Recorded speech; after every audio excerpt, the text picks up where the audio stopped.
Vamos a realizar el último, el último punto del orden de este congreso, que es una mesa redonda sobre compliance, riesgos y pensamiento sistémico para mejorar las organizaciones. Me toca el papel de moderador y tenemos 3 presencias, 2 físicas y una virtual. Y realmente yo creo que es extraordinario, porque para hablar de esto, y por lo que decía recién, hay que ser transdisciplinario. Y acá contamos justamente con alguien que viene desde el campo del derecho, pero que también se maneja en las organizaciones, que es Max Gosch, ¿sí? Y que tiene una amplia experiencia, especialmente en cuestiones de calidad y auditorías medioambientales, etcétera, y que se ha manejado tanto en el ambiente privado como en el público. Lo contamos a Javier Cortés, que es economista y también con una espectacular experiencia, a pesar de que de su juventud, y que justamente por venir también del campo de la economía, ha actuado también en el campo internacional, porque ha actuado en las Naciones Unidas, justamente en el tema de las ODS, por eso su intervención hace poco, hoy, en una de las presentaciones del software para manejar ODS. Y contamos digamos, virtualmente, con la presencia del doctor ingeniero industrial, Manuel Ballester, encantado de saludarte. Es decir, fíjense que tenemos abogado, economista, ingeniero. Si lo hubiéramos querido armar, mejor no nos sale, ¿sí? Ahí también tenemos a alguien con una enorme experiencia, tanto en el plano académico como en el plano práctico. Y tengo que ser muy breve en estas presentaciones porque yo dije, si leo el currículum resumido de los 3, se me va después tengo que decir muchas gracias por la mesa y se terminó. Así que vamos a ir directamente a realizarles las preguntas. Hemos hecho un esquema en el cual van a hablar 5 minutos primero cada uno, luego van a hablar 3 y después van a hablar 2 minutos, ¿sí? Así vamos acortando los tiempos, ¿sí? La cuestión es que voy a usarlo en el sentido de la mesa.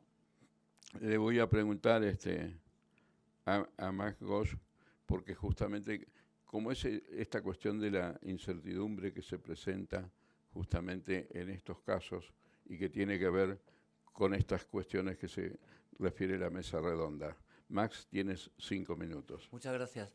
La verdad que es un honor y un placer estar aquí y bueno, la pregunta viene al pelo, porque en situaciones de incertidumbre tendemos a decir, bueno, Dios proveerá, no voy a planificar y voy a ir tapando agujeros como puedo, ¿no? Entonces, ¿para qué sistemas? ¿Para qué sostenibilidad? ¿Para qué resiliencia? En realidad es todo lo contrario, ¿no? Los valores, en cuanto los riesgos son más presentes, son más cambiantes, nos exige ser más sistémicos, tener más pormenorizados los riesgos y ver los factores que los mitigan. Y sobre todo los procedimientos. Negro sobre el blanco queda muy bonito, matriz de riesgos, cuáles son los riesgos, pero qué acciones hay dentro de las organizaciones. Y lo difícil no es mover los códigos, lo difícil es mover las personas. Entonces, significa que todo esto tiene que ir con la herramienta, con el arbitraje de tener un armazón interno para que se pueda sustentar. Pájaros y flores, exaltaciones líricas, gozosas, de valores, medioambientales, sociales, no valen de absolutamente nada si luego no hay algún perseguidor, alguien que hace las normas que se cumplan, que se establezcan pequeños códigos de conducta. No hace falta hacer códigos napoleónicos, pero sí, aparte de la misión, visión y los valores, hay que establecer unas mínimas prácticas y políticas para cumplirlo. Y dentro de lo que es el análisis de riesgos, significa que cuanto más cambiante y más incertidumbres hay en el mercado o en el ambiente, más nos exige a la valoración continua. Les voy a poner un ejemplo. Hace 10 años los presupuestos financieros se hacían para un año. Ahora los presupuestos financieros apenas aguantan un mes. Los planes de marketing servían para unos 5 años y se podía establecer un business plan y un plan de marketing. los planes de marketing ahora a duras penas aguantan 2 meses. El tiempo se lo come todo, las ventanas de oportunidad se abren y se cierran a un ritmo apabullante, y eso significa tener muchos reflejos. Y para tener muchos reflejos hay que tener buenos sistemas, buenos procedimientos, talento y todos los días revisarse. Hay que ir al médico todos los días, revisarse, saber si nos hemos portado bien, si hemos comido bien, si estamos siguiendo la dieta, porque si no, lo que es certeza o riesgo se convierte en siniestro, y justo somos sistémicos para evitar el siniestro. Muchísimas gracias, Max. Javier, tu turno. Acá tenemos que hablar sobre estos temas de compliance y demás, y el tema del enfoque sistémico. ¿Qué rol juega en esto? Pues,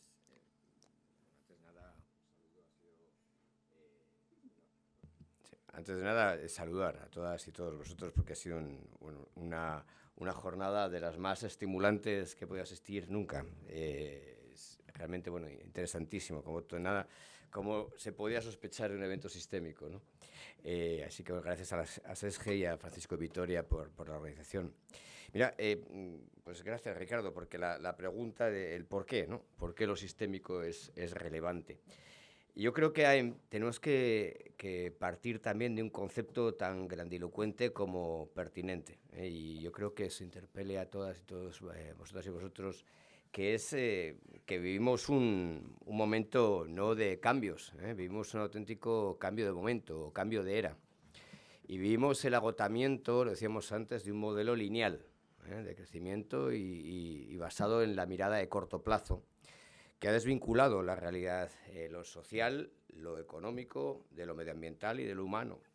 Y este modelo, sobre todo acelerado desde los años 40, ha ido generando pues procesos exponenciales, ¿no? Tanto en generación de riqueza, medida solamente en una dimensión, la económica, como impactos correlativos, pero no valorizados y no gestionados, consecuencias en lo medioambiental y lo social. Y hoy en día lo afrontamos como auténticos límites, ¿no? Límites a este modelo de crecimiento lineal, límites en el ámbito medioambiental y no solo el climático. Y esto es material, esto es muy concreto, ¿no? Límites en lo medioambiental, y hablamos también de límites sistémicos en lo medioambiental, precisamente. Os remito al informe del Centro de Resiliencia de Estocolmo, cómo están interrelacionados, ¿no? Los límites planetarios en cuanto, además del cambio climático, los límites en cuanto a biodiversidad que puede soportar el planeta, en cuanto a acidificación de los océanos, en cuanto a capacidad de absorción del nitrógeno y el fósforo que emitimos a la atmósfera y que está excediendo la capacidad de la biosfera de asimilarlo, y eso provoca un problema a la hora de generar la fotosíntesis profunda, porque permite la proliferación de algas de superficie en los océanos, que impiden precisamente donde se produce el 50% del oxígeno del planeta, es en la fotosíntesis profunda de los océanos.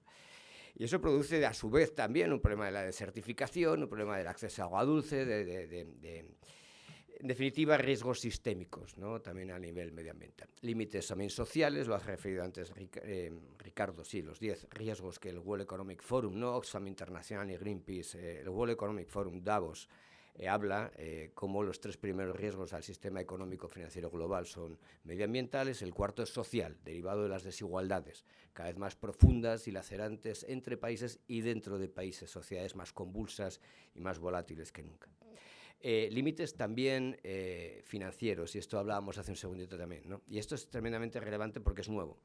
Cómo el sistema financiero, precisamente, que ha acelerado las dinámicas de corto plazo, hoy en día ha llegado a unos límites. Y os refería hace un instante como una de las reuniones más interesantes en la cuestión de la Agenda 2030 era precisamente el diálogo con el mundo inversor.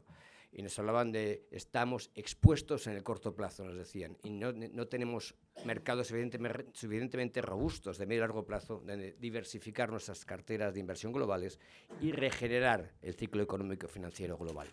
Por lo tanto, tenemos que construirlo. Por lo tanto, el mundo financiero mira hacia el medio y largo plazo, mira a construir ese medio y largo plazo. Necesita la gobernanza y las certidumbres necesarias para construir ese medio y largo plazo. Y hablan de generar ese medio y largo plazo dando una base social al nuevo modelo de desarrollo, pasar de un modelo de crecimiento de corto plazo a un modelo de desarrollo de medio y largo plazo, con base social para reducir las volatilidades e invirtiendo masivamente en la descarbonización y en la gobernanza que facilite esa descarbonización. y límites también éticos y cibernéticos.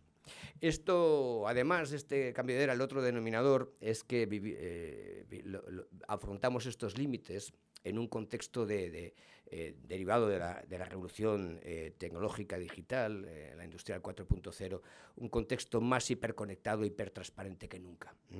Por tanto, más expuesto, que nos deriva en sociedades cada vez, el doctor dice muy bien Ricardo, hereda también el profesor Casquio, sociedades VUCA, ¿no? Ya post-VUCA, las iniciales para sociedades más volátiles que nunca, más inciertas, más inmanejables, que incluso ya ni siquiera es esto, en post-VUCA pasa a BANI, que son de volátiles a quebradizas, ¿no? Y de ambiguas ansiosas. Por tanto, esta es la sociedad en la que vivimos. Y en la sociedad en la que vivimos hoy, dame 5 segundos porque voy al epítome, la divisa que es necesaria para tener éxito en cualquier estrategia de política pública, empresarial, incluso personal, es la capacidad de generar confianza.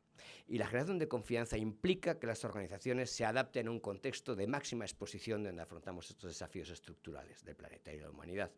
Y esas transformaciones pasan por entender las interrelaciones entre lo social, lo económico, lo medioambiental y lo humano. Tenemos que tener terminaciones nerviosas para entender la realidad compleja en la que vivimos, que siempre ha sido compleja. La linealidad ha sido una mirada ideológica de corto plazo. Tenemos que entender las hiperconexiones y eso requiere adaptarnos a todos los niveles, pero en primer lugar, epistemológicamente. Necesitamos nuevo conocimiento, evitar la mirada lineal a la realidad, a una mirada sistémica que nos permita aprender la complejidad de la realidad y tomar decisiones que impacten positivamente en las diferentes dimensiones. Nuevas taxonomías, nuevas metodologías, nuevo conocimiento sistémico para entenderla. Y luego hablaremos además de cómo se tienen que adaptar el resto de organizaciones a esta realidad compleja, interrelacionada, porque si no, no seremos capaces de generar confianza. Muchas gracias, Javier. Bueno, hemos estado hablando entonces de las cuestiones de incertidumbre y ahora de estas cuestiones que realmente ha planteado bien Javier.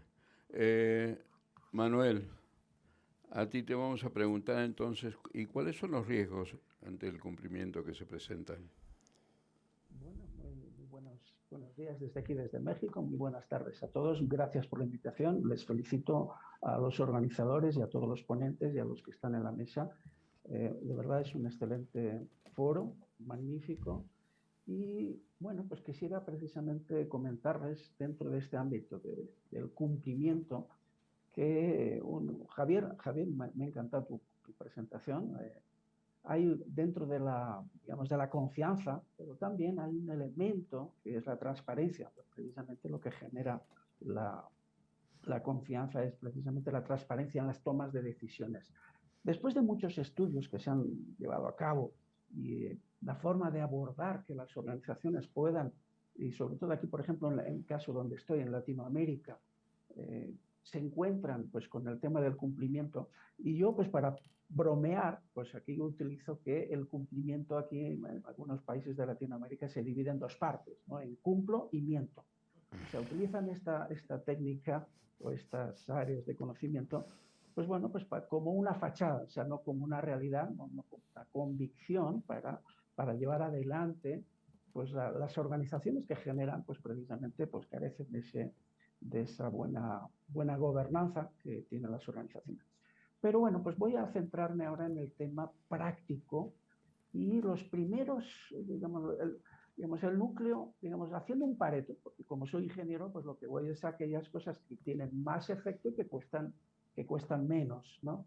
Entonces, el primer elemento y por donde normalmente se suele empezar, pues es con el tema de la anticorrupción y con el tema que está relacionado a temas de corrupción con el lavado de activos, o sea, los bienes que, bueno, pueden ser objetos de estos actos de corrupción. Y básicamente existen unos estándares ya bastante definidos desde hace algunos años, como son la ISO 37001. Una vez que este punto ya está resuelto, pues, bueno, pues pasamos al siguiente nivel, donde ya empezamos con los temas de los incumplimientos que tienen que ver con repercusiones penales, porque en las organizaciones, pues los altos directivos pues estaban preocupados y bueno, también las legislaciones han ido mucho haciendo hincapié y incluso recientemente, esos son temas bastante recientes, no tienen más de 5 o 10 años aquí en Latinoamérica. En Europa quizás un poquito más, pero la responsabilidad penal que tienen las personas jurídicas, o sea, las organizaciones tienen responsabilidades y los altos directivos de las organizaciones pues pueden ir a la cárcel o tener sanciones muy importantes, ¿no? Entonces, todos estos temas penales, pues por ejemplo, tienen que ver pues con estos temas de, pues tanto de delitos tecnológicos, delitos patrimoniales, estafas, fraudes, delitos, por ejemplo, también, y Javier lo estaba comentando, delitos contra la salud pública, los impactos de contaminación de productos, demás. Luego también los delitos ambientales por ejemplo, también ya no solamente del consumo, sino también luego de los residuos y también algunos aspectos relacionados con la violación a la intimidad de las personas. Esta es la segunda capa. La tercera capa, la tercera capa ya tiene que ver con algunos temas legislativos. Algunos están legislados y otros no. Algunos son por ejemplo, la seguridad ocupacional, los derechos de los trabajadores, de los empleados, de las partes interesadas, el derecho corporativo. Y también aquí ya empezamos a hablar sobre otros temas como, por ejemplo, la competencia económica, el poder organizarse las organizaciones que, bueno, pues no puedan ser coludidas o no puedan realizar acciones que puedan dañar a la sociedad. Por ejemplo, también los temas, y también lo ha comentado ampliamente, los temas financieros, las normativas incluso sectoriales que existen.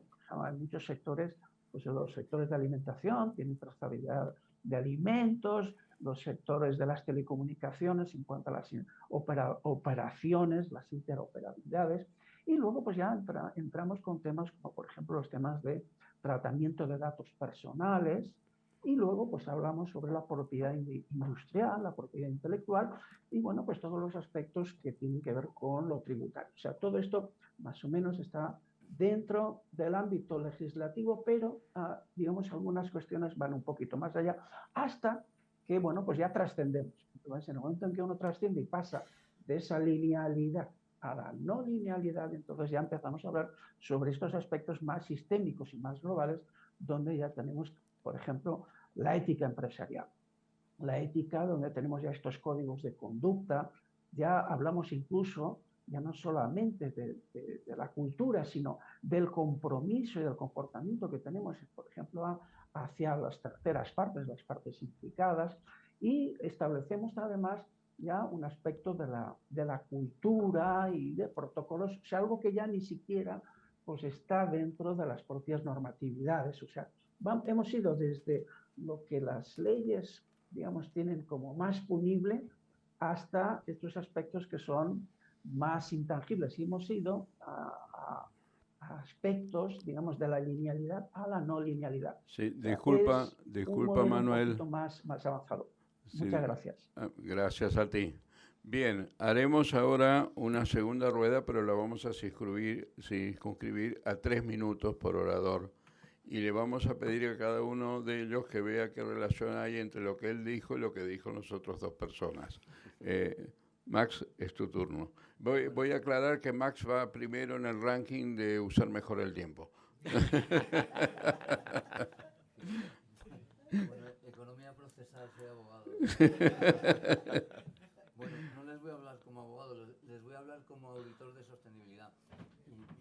Y les tengo que contar que la legislación que estaba vigente a nivel europeo y español ha sido un desastre en su implantación y ha sido un desastre en su verificación. Significa que hay un nuevo modelo en Europa para la información no financiera. ¿Y por qué va a haber un nuevo modelo a partir de 2023?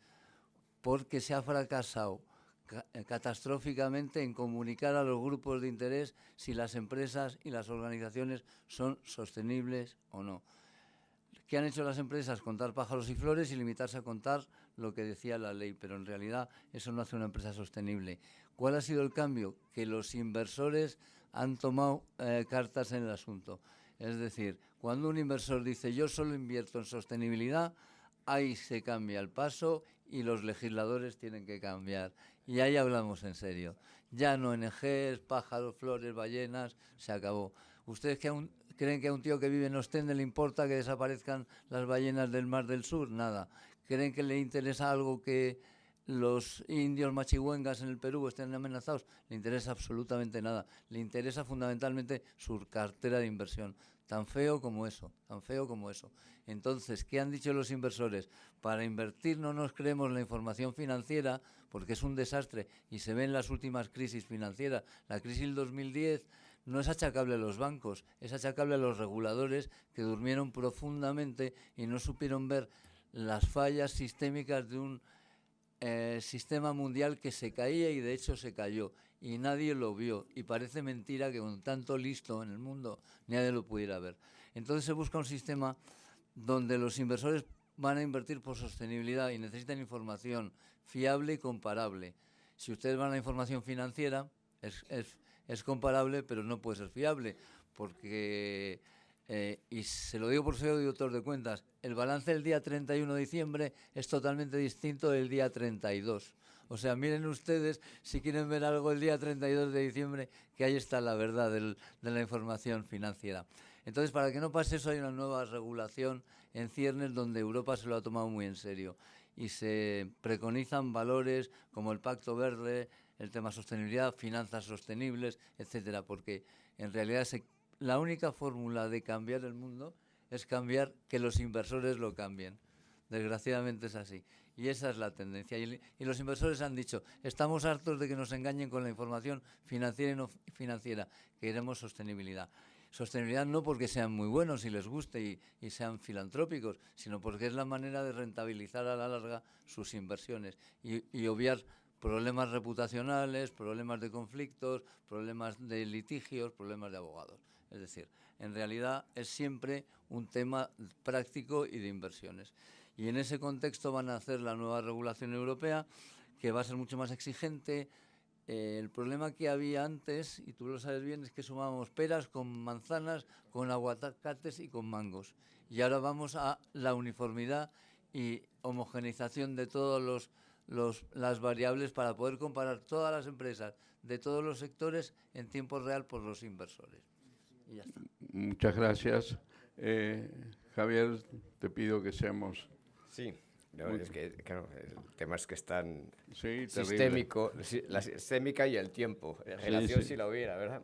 Se chocan entre sí. Totalmente. Pero ustedes dijeron, hay cada vez menos tiempo. Sí. Vamos allá. Pues vamos, me pareció interesantísimo, tanto Manuel como Max, y abundando en lo que comenta Max, efectivamente, el cambio sin precedentes es que el mundo financiero está exigiendo sostenibilidad, por certidumbre en los datos y para construir precisamente también mercados y economías fiables de largo plazo donde puedan diversificar y regenerar el ciclo económico global a través, en este caso, de la descarbonización con base social. Se ha regenerado de otras maneras, con guerra, expansión, reconstrucción, desde el principio del siglo XX. Ahora se quiere reconstruir de esa manera. Por tanto, el mundo financiero necesita datos y esta certidumbre. Pero hablamos antes de cómo generar también confianza en este contexto tan hiperconectado, tan post-buca, ¿no? Tan volátil, tan incierto. Y eso requiere de las transformaciones. El mundo empresarial, por centrarnos en un actor, aunque interpele a la academia a la hora de generar conocimiento, a la política pública, a la hora de generar certidumbre en la ciudadanía, gran temazo, por cierto, el mundo empresarial tiene que hacer una doble transformación para alinear su modelo de negocio con la realidad tan expuesta y tan desafiante en la que opera. Tiene que hacer una transformación intramuro al negocio, y una transformación también extramuro, orientarse además a los desafíos extramuro al negocio. En ese contexto tiene que por tanto, que innovar de una manera radical. Intramuro al negocio, tiene que integrar la sostenibilidad en todas y cada una de las microdecisiones que se toman cotidianamente en el negocio, porque hoy en día cualquier error en la forma de gestionar los impactos no sociales, medioambientales o desempeño económico, se saben al instante. Y eso es una pérdida de confianza que inhabilita a la organización a la hora de generar confianza para perseguir sus objetivos de negocio en medio y largo plazo. Por tanto, tiene que haber un cambio cultural en los tejidos, entre comillas, blandos, culturales, pero desde el nivel de gobierno corporativo, porque lo ha dicho también Manuel, hasta la formación de las plantillas, ¿no? tiene que definirse bien el propósito para dar vector hacia dónde va la toma de decisiones que esté alineada con el propósito de la empresa, de dónde quiere relacionarse, de dónde quiere estar en un contexto tan hiperconectado, tan expuesto, tan complejo y tan desafiante como el que vive hoy en día la empresa y cualquier otro actor. Estas son las partes soft, entre comillas, culturales, pero es que las partes soft ahora mismo van tremendamente unidas a las partes duras, a las partes de compliance, hasta el punto que la sostenibilidad y el compliance son lo mismo, son las dos caras de la misma moneda, que es la de generar confianza hacia afuera y hacia adentro, por cierto. De tal manera, lo ha dicho también, bueno, tanto Max como Manuel, la nueva regulación, viene un tsunami en Europa, pero Europa porque el mundo financiero ha apostado por Europa porque ha entendido que ahí reside la capacidad de gobernar esa transición y puede arrastrar el resto de regiones. Hay una capacidad de gobernanza mínima y se pueden implementar leyes y políticas públicas. El tsunami financiero que viene, y bien lo sabe Max, para el ámbito de regular la sostenibilidad, en términos, en primer lugar, de la reforma de las leyes sociales. Hoy en día, efectivamente, va a la cárcel el Consejo de Administración si no gestiona bien sus impactos medioambientales, fundamentalmente. Pero ya no solamente en el riesgo, sino también tiene que empezar a reportar ya obligatoriamente para el año que viene, empresas de cierto nivel, pero que arrastra también a las pymes, por tanto está todo el tejido productivo implicado, a la hora de reportar con unas taxonomías para poner orden, para saber qué es sostenible y qué no es sostenible. Y lo piden los inversores. Pero más allá de los inversores lo pide el regulador. Y más allá del regulador lo piden las cadenas de valor, los clientes y los proveedores, por cierto. Y lo pide el talento también. A la hora de retener y atraer el talento, tienes que demostrar tu capacidad de gestionar la sostenibilidad dentro de tu empresa. Ahí lo dejamos. O sea, por tanto, son elementos materiales y relevantes para el éxito empresarial a medio y largo plazo, que pasa por la sostenibilidad. Ya no es un ámbito soft o exógeno al negocio, es puro nervio del negocio. Bien, gracias. Tenemos riesgo del tiempo. Manuel, a ti, y te pido, por favor, seamos breves. Gracias. Muchas gracias. Voy a ser breve. Bueno, yo solamente voy a centrarme en un punto, lo que han comentado mis compañeros, y voy a sintetizarlo, ¿no? Es la buena gobernanza. ¿Qué es la buena gobernanza? Significa que la toma de decisiones dentro de las organizaciones se basa, y voy a empezar desde lo más abstracto hasta lo más concreto. En primer lugar, el espíritu, después la cultura, las normas, las prácticas, los comportamientos, las estructuras y los procesos. La buena gobernanza crea y mantiene una organización con el propósito y el punto claro que ofrece valor tanto a largo plazo en consonancia con las expectativas de todas estas partes interesadas, sean reguladores, inversores, sociedad, etc. La implementación de esta buena gobernanza se basa en el liderazgo, en los principios y en los mecanismos, procesos y estructuras que son apropiados tanto para el contexto interno como externo. Y nada más. Muchas gracias. Muchas gracias, Manuel. Bueno, ahora, sin aguantar la respiración, y para ahorrarme a mí hacer la síntesis, les pido una frase a cada uno de ustedes que resuma exactamente lo que hemos estado escuchando y a vuestro parecer. Max, por favor. Vale, voy a ser sintético. Lo superimportante es el círculo virtuoso de la sostenibilidad, que se fundamenta en el buen gobierno, porque atrae inversores, retiene talento y evita problemas. ¿Y para qué? Para crear valor, pero no para la sociedad, porque eso casi es un pecado financiero. En realidad se trata de crear valor para tus grupos de interés.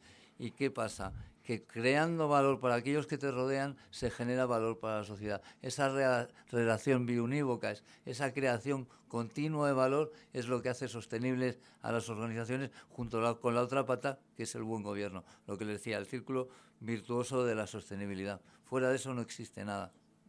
Muchas gracias. Bien, Javier. Una frase. Comparto con Max el 99% de todo lo que ha dicho. Voy a discrepar en ese 1%, que es que fuera de... Yo totalmente de acuerdo que el primer estadio de generación de valor, sin duda alguna, es la capacidad de gobierno de la empresa. Y la sostenibilidad hoy en día es fundamental para el buen gobierno y, por tanto, dar las señales adecuadas a los stakeholders. Es el nuevo modelo de gobernanza del negocio, multi-stakeholders. Ya en el mundo hiperconectado, Friedman ha muerto, Freeman predomina. Pero hay otro escenario, otra dimensión de generación de valor empresarial importantísima, que es la construcción precisamente de la economía y de la sociedad y del medio ambiente en el que opera. Por lo tanto, en el extramuro al negocio que hemos hablado, en la capacidad de generar confianza también, en la capacidad de colaborar y de aliarse en torno a misiones compartidas para abordar el desarrollo sostenible, por tanto, la estabilidad del contexto en el que opera, del territorio en el que opera, generar economías más competitivas desde la colaboración, aportando tecnologías, datos, innovación y datos a un proyecto compartido que sea capaz de atraer la financiación de medio y largo plazo de los inversores hacia un territorio. Ese extramuro es una dimensión también de generación de valor que empresas que gobiernan bien hacia adentro están preparadas para generar la confianza y dar las señales a inversores. Y para eso los ODS es un excelente marco a construir. Son objetivos compartidos con objetivos, metas, indicadores que evitan la retórica y permiten la acción hasta construir precisamente esos entornos de baja volatilidad, de alta estabilidad y de alta innovación e inversión. Gracias, Javier. Manuel, tu turno, así cerramos. Vale. Contigo. Voy a cerrar solamente con una frase muy breve y con una reflexión que es: la gobernanza implica establecer, rendir cuenta sobre el cumplimiento de su propósito. Y nada más. Muchas gracias y éxitos en el brindis. Me gustaría estar con todos ustedes. Bueno, muchas gracias a los tres y les agradecemos en nombre de las autoridades del Congreso que ahora tienen que dar a ustedes el cierre. Y gracias a todos. Muchas gracias.